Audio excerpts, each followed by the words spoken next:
In this video, we're going to look at masking. So if I jump into Photoshop, we'll start with this image here. So this is the one we've got curve, so I've given it just a straight S curve, and at the moment it's got a bit of sharpening on it. Now if I click on this layer, we can see it's rasterized. Up here with these options, we've got the selection tool that will let us do shapes. We've got the lasso tool where you can simply drag around things. I'll go Command D to get rid of that. But this one here, the quick selection tool, if we click on it, we've got object selection and quick selection and magic wand. These are the most useful tools. If I go quick selection, it's like using a brush. So I can use the right square bracket to enlarge the brush a little bit, and I can just draw. And you can see what it's doing is that it's trying to recognize shapes. It's trying to locate the shape we're doing, the leaf, and stick to the conformity of that. If you go too far,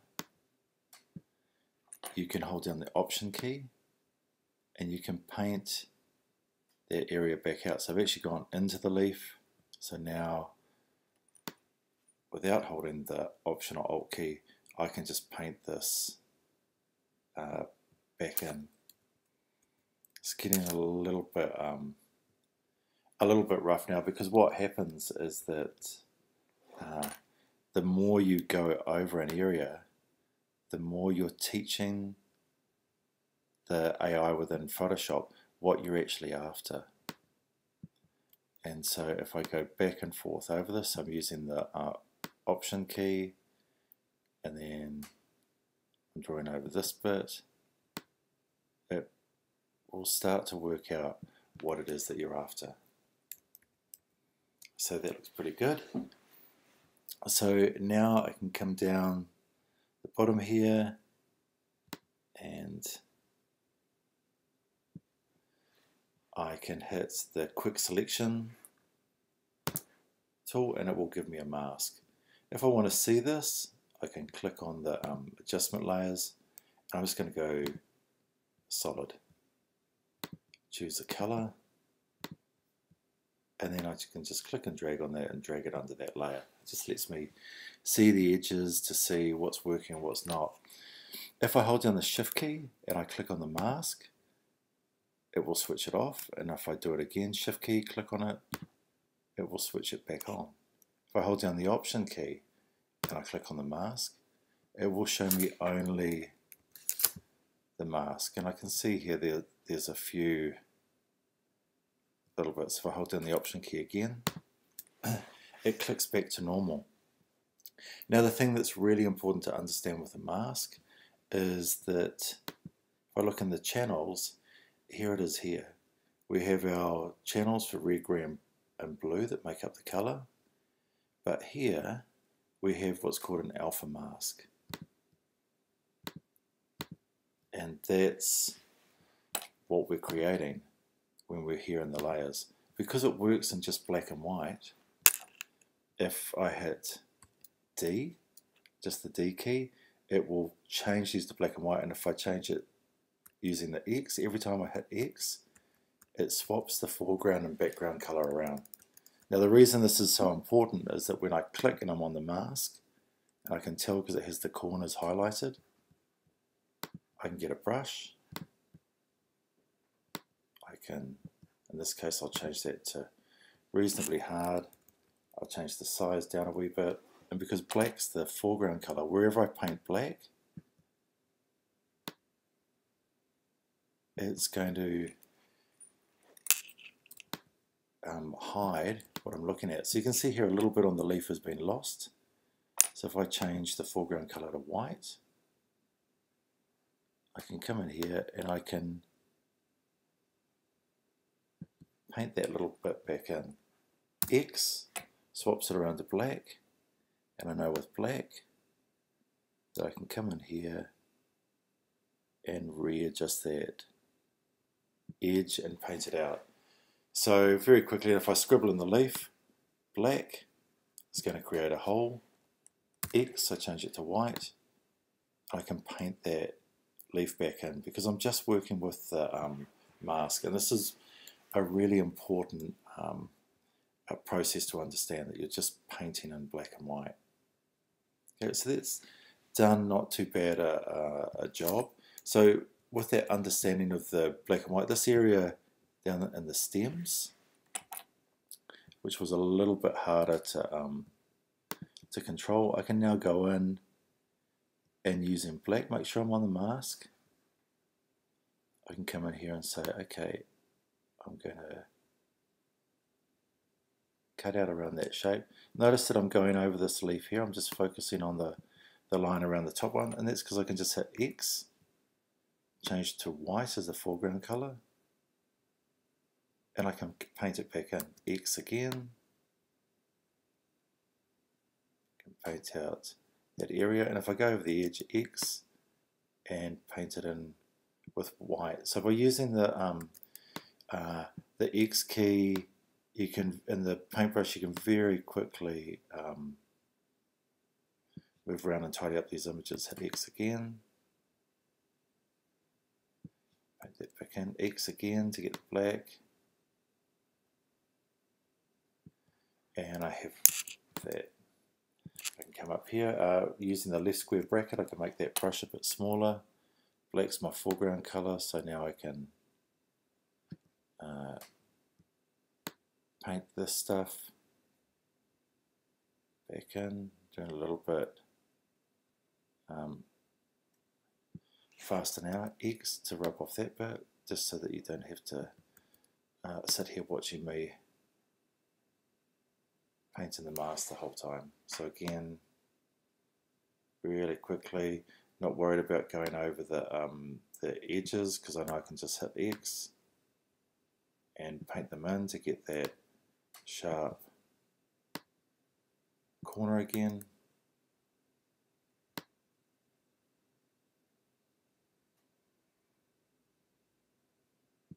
X, paint out that little bit there, and there we go. So we're going in and we're editing this image and tidying it up. So for this one, that's not too bad. I'm gonna leave it as that. Now this, if I come in here, this one is a drawing, and with this I'm going to work it a wee bit differently. What you'll notice is this hasn't had any sharpening on it, it's not masked. And so what I'll do is I'll get that same quick selection tool again. This time what I'll do is I'm going to paint on the background, because the white is probably going to be easier to select than the plant itself. So I come around here and selecting all of this, and then I'll see there's a few little bits where I can make the brush a wee bit smaller, and I can fill those bits in. That's right, there'll be a bit down here that's missing. I'll go over the edge again. Remember, I can use the Option key, and I can paint that out a wee bit so it knows what edge I'm after. Don't have to hold the Shift key or anything like that. Just coming in and filling that, and I think that looks like it's got everything. Oh, there's a little wee bit through here. Make the brush a bit smaller, and maybe I can get a little bit of this as well. That's pretty good. And so again, I can just click the quick mask, makes a mask. If it's, because I picked the background, if it's the wrong way around, just make sure you're on the mask and go Command I, Control I, which is just invert. I'm going to again make a solid color. This is just so I can check a color in the background, so it's easier to see the edging. Now, one thing we haven't talked about is you can see this leaf has a bit of a halo around the edge of it, is that if I click on this mask, and you can do the same thing when you're using the selection tool, you'll see up the top that there's select subject. If it's not in here, you'll also find it under the properties window, select and mask. And this brings you into a main masking area, and you can look at the image as black and white. You can look at it as onion skin, so over another option. I'm just going to have it on overlay, and you can also change the transparency. So you can see the background blue coming through a bit now. I'm going to bump it right up. And there's a whole lot of options here. You've got object aware or color aware. So that's things like if someone has fuzzy hair and they're in front of a brick wall, you would use object aware because their hair is different to the wall, even though the colors may be similar. Color aware, like a sky against a building, they're quite separate. So you can detect in those two modes. Smart radius is good when you have hair and you've got all these kind of soft moments. In this case, we don't have that. So if I want to tighten this mask up a bit, I can put in a bit of smoothing to soften it. Seems a bit weird to add feathering in to soften it, but then you can hit contrast, and it's probably best if I show you this on black and white, so you can see a bit clearer of what's happening. So if I put all the stuff back down, the mask is a bit pixelated and a bit rough, so I can smooth it, I can feather it to soften it, and then I can pull it back with the contrast, and you'll find that it becomes quite fine and clean. If I come back and I have a look at it on the red,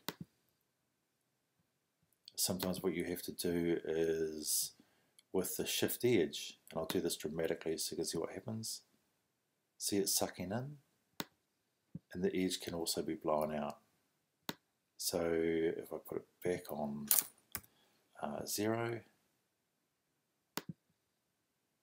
and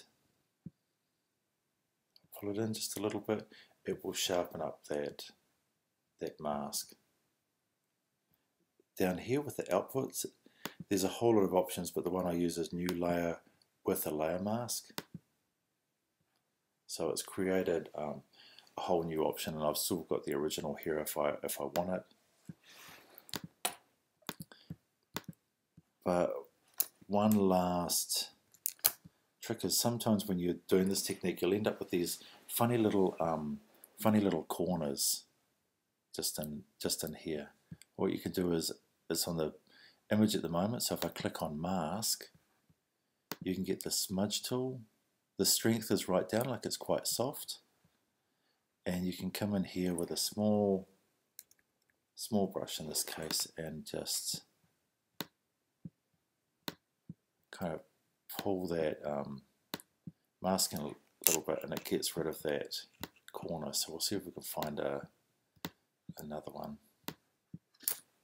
Oh, here's quite a big one here, so I might have to put the pressure up a wee bit, and we'll see if we can show you what it's doing. So if I hit options, we can see just the mask. Essentially what I'm doing is this. I'm pulling in that black with the smudge tool. So if I come back out here, just, oops, that wasn't a very good one. Using the smudge tool to fill in that white area a little bit. Trying to tidy it up somewhat. And again, there's another one out here that might be a bit easier to do. So I'm on the mask, just putting it in just to just a little. So we have our mask. Now the thing that's important here is that if I click on this layer, I come up to the hamburger menu and I go convert it to a smart object, it looks like that mask has disappeared. But if I double click, it opens up a new window that has just that leaf and it has the mask. So I can still come in and edit and even add other things on at this level. You close it. Quite often if you made a change it says save it, and those changes will happen here. So as an example, if I want to, let's say, get rid of this whole area here, click on the mask. I've got black as my foreground color. I'll just paint this out. So this works with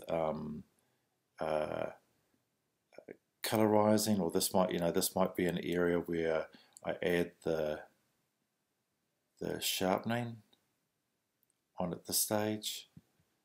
But whatever I do here, when I close it and I save it, those changes take effect. So here, because it's a smart object, actually I'll add the sharpening on here, a filter, sharpen, unsharp mask. Now the thing that's really nice about this is I can still add in a mask at this stage, and now because it has this transparency, if I wipe away the top of that leaf, I can just change to white and I can paint it back in. So the idea of having a mask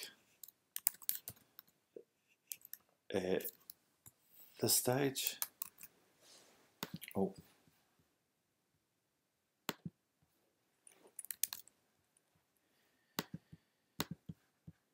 so the idea of having a mask, and I'm just going to paint off that bit of black that I had there, means that you can do other things at this level and paint things back in. So it's quite a valuable trick. You still always have that option to click on it, double click, click on the mask, and then remember we've got the properties. Bring in the properties, select and mask, and you can come back here and still play with all those masking options. I'll close that. Back here.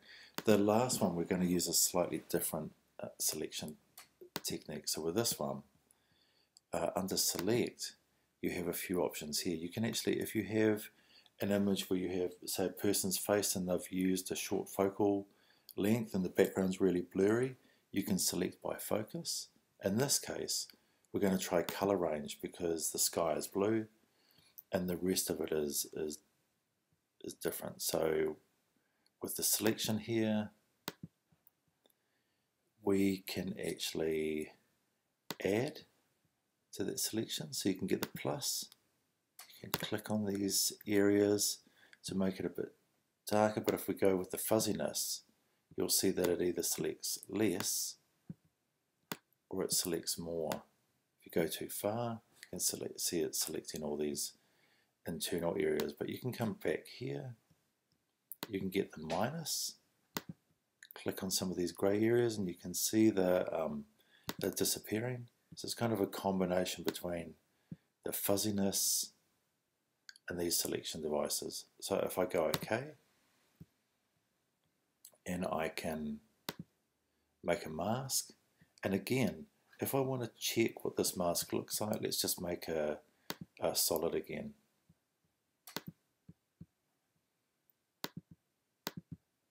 Make it a color that we can easily see it against. So with this, and at the moment I know it's the wrong way around, but it's just so that I can have a look here, because I can see there's a few little glitchy bits, and if I go down, there's my paintbrush there. I know that black blocks out, and I'm going to clean off some of these little wee flecks. I don't think they're quite so important or necessary to be there. Just cleaning up some of the dirty bits, and now if I click on that mask and go Command I, we're going to have a selection by color. I can see a little bit of blue fringing around the edge. It's not a bad mask. And with this, I can go back into the select and mask, so window properties. I'll just chuck that in here so I don't have to keep going back to it. Select and mask, and I can do some of these things where I can shift the edge again. I can smooth it, give it a bit more contrast if I want, and try playing around with it that way. There's an option here that says decontaminate edge. Sometimes that does a really nice job of pulling in, but the decontaminate colors, it does a certain thing with the image. So I'll go new layer with layer mask, and I'll just show you. What it does is that actually, if I just go shift and switch it off, it can actually can't quite see it, but it's actually changing the image. And I'll show you an example where we can kind of do that a little bit more manually. So I can see with this bit here that there's a bit of blue. What I can do is I can go to the clone tool, make a brush a bit smaller. I can click on the layer, not the mask, option to get the area I want, and I can just paint.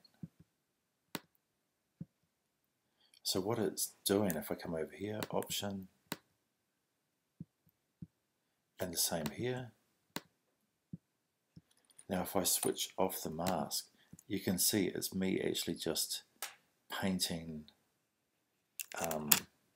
in the image, but letting the mask control it. So I'm literally coming in here and just painting right off the edge, and then when I switch the mask on, shift, the mask is the one that's controlling the edge.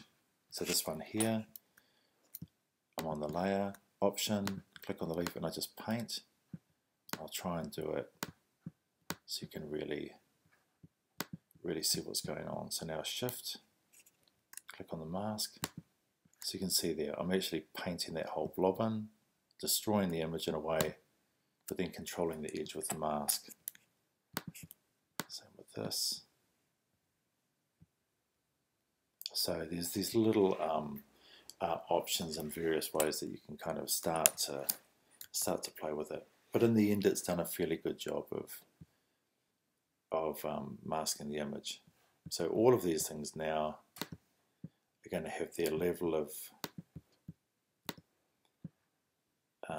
transparency with the masking. Bring that in, and where's the other one, the puka.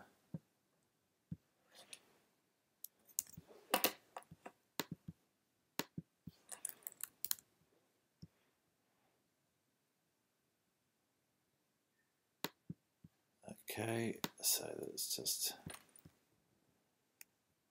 flip that around.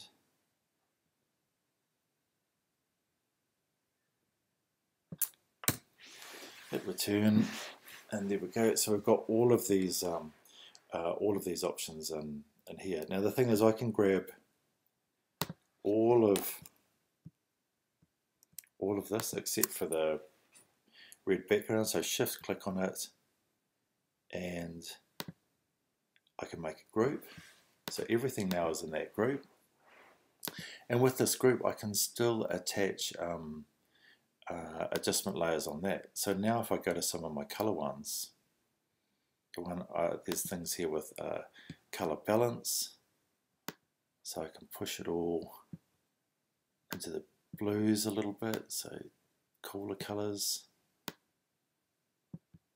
I've got that. If I hold down the Option key, as you can see with the red background, if I switch the eye on and off, it's not affecting the background, it's only affecting the leaves.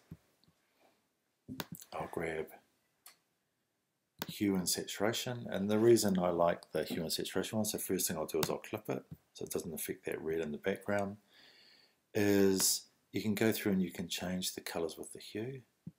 You can bump up the saturation, the brightness, or take it right down to grey, and of course the lightness and darkness. But there's an option here that says colorize. I really like this option because I can now push it into the blues. I can bump the saturation up, I can darken everything down a bit, and you can see, I can even see how much the color balance is affecting it still. So you can add on doing more and more with these these options. I'll try another one here where I'll go, let's go back to something like, let's actually go to something like levels. So with this, I'm going to bump it up. Okay, so I've made it brighter option. And now the reason I've done this is because I can have a mask on it. I know that black blocks out, so I can put the hardness right down on a really soft brush, and I'm going to paint. And so what it's going to do is it's going to take everything back to a dark color, except I'm leaving kind of a bit of a highlight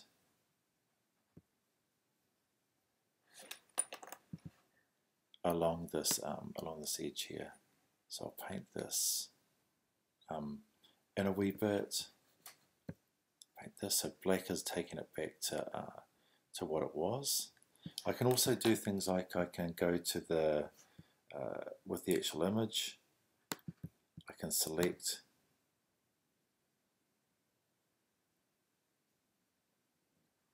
this leaf, and the reason I would do that is I can go Command Shift I, which is inverse, so it's got everything except for that leaf selected, and then back on the mask I can paint, and I know that I'm not going to go over that edge, so I'm not going to destroy the highlight.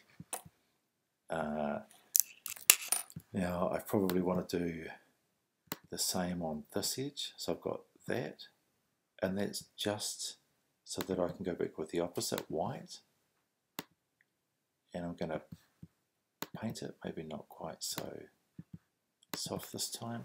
So I'm adding, letting us see that levels layer. So I'm adding the highlights, and there was a little bit in here where I might just Command D, get rid of that, and I can build it up with the opacity as well, and I'm just going to blob in a few little bits here looking like highlights on the plant. So areas where I want to bring in a little bit of colour, and all I'm doing, option is the white are the areas that I can see, and the black is what's being blocked out.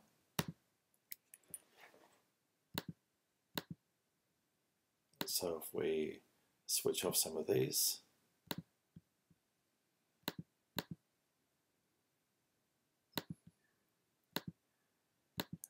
so it's a little bit of a highlight,